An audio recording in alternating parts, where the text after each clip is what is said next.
Nobody's as good at containing China as President Xi. Look at the economy under President Xi. 20% unemployment among youth, a housing economy. So to me, Xi has done done more work in containing China and affecting China's rise economically than anybody else. 今年啊，见到的第一位美国朋友，我总认为啊，中美关系基础是在民间的。我是寄希望于美国人民的。 在当今世界啊这样的一个形势下，我们可以进行各种有利于我们两国人民、有利于整个人类的一些活动。Very honored to have this chance to meet, and we've always had great conversations and. Executives through China over the past couple of months. We saw Elon Musk there. We saw J.P. Morgan's Jamie Dimon over there. We saw Tim Cook of Apple, and now Bill Gates. What is going on here?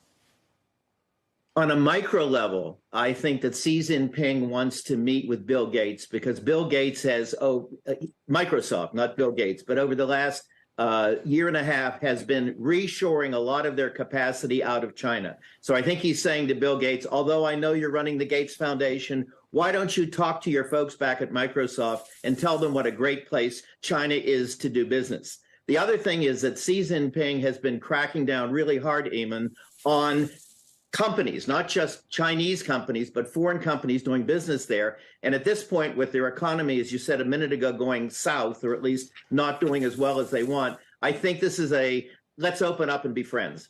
Yeah, that's the tension here, right? Because Xi Jinping is the person driving the crackdown on these companies, and yet at the same time, he wants to do business. He wants the companies to stick around. If you're Bill Gates, sitting there in the chair across from him, or side by side as they tend to do in these state meeting kind of rooms, what do you say to Xi Jinping about that? I said to Xi Jinping, you have not been consistent in your approach to the United States. Intellectual property is still a problem, and you're trying to crack down on the operation of foreign companies here. I think if you, Xi Jinping, could be more transparent, which is very difficult in China, and you come to us and say, this is what we really want, we're going to do it. But otherwise, I think you've seen a lot of reshoring coming out of China over the last 18 to 24 months, and I predict it's not only going to continue, but I think it's going to grow.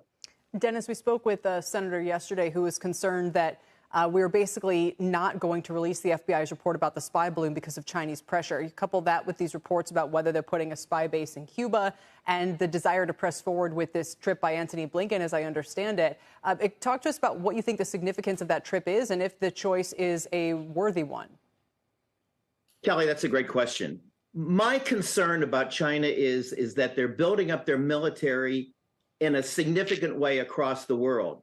And when with the most recent spy center that they're talking about putting up in Cuba, I thought it was significant that neither the CIA nor the NSA had anything to say about that even existing. And this is at the same time that Biden, I think, at least publicly, is trying to bring the United States and China closer together.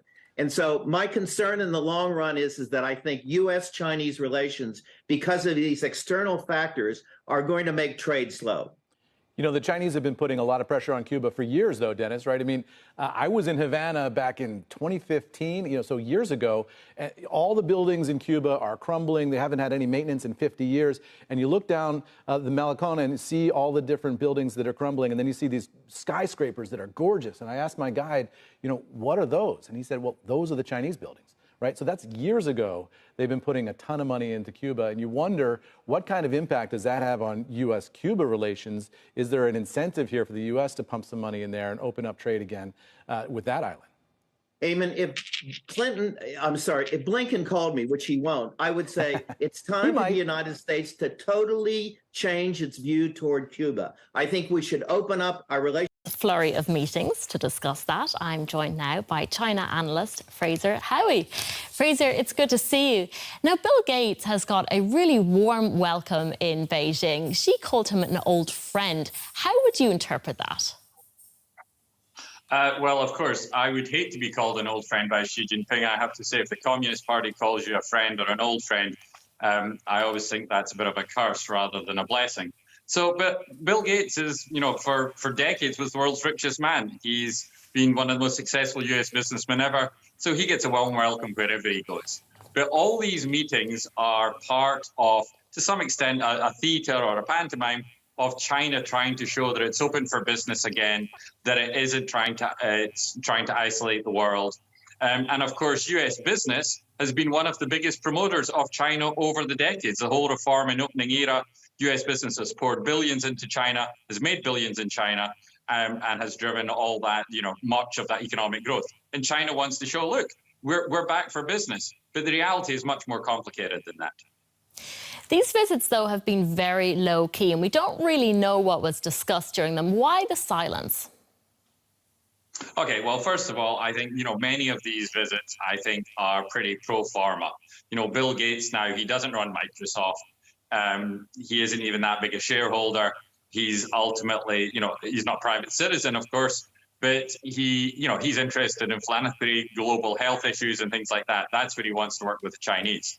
The reason it's quiet, though, I think, is because they don't want to draw attention, because there are a lot of very, China is a bipartisan issue in the States, a lot of very vocal critics of China, and they certainly don't want to draw attention to their visits for fear that they're going to be called a traitor or kowtowing to the dictators of Beijing and things like that. So they're trying to keep the contacts relatively low profile, or as best they can, and a sort of a quietly type of diplomacy.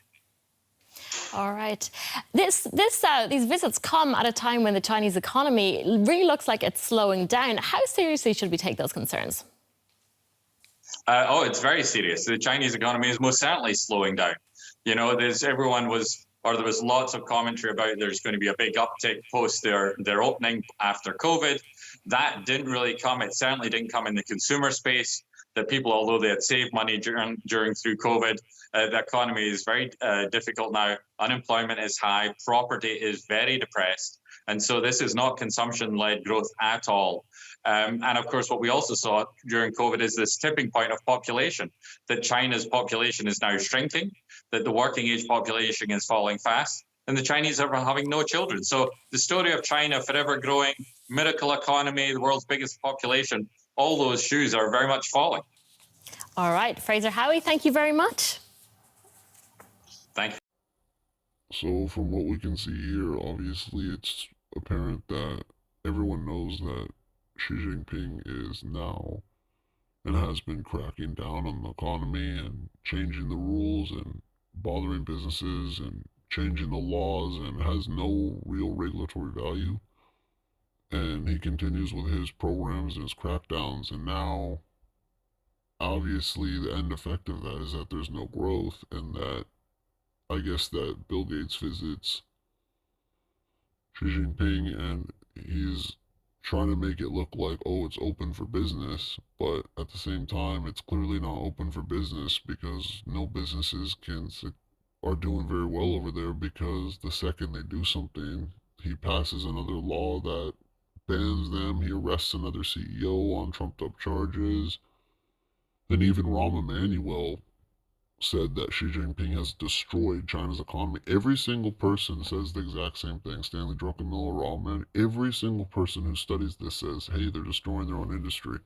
So everyone knows what's going on. Everyone understands this. Everyone knows. There's literally no one, I don't think, that really doesn't know. So we'll see what happens. We'll see how this affects the stocks and the companies, but I'm not too hopeful right now. So this is not investing advice. This is not investing advice.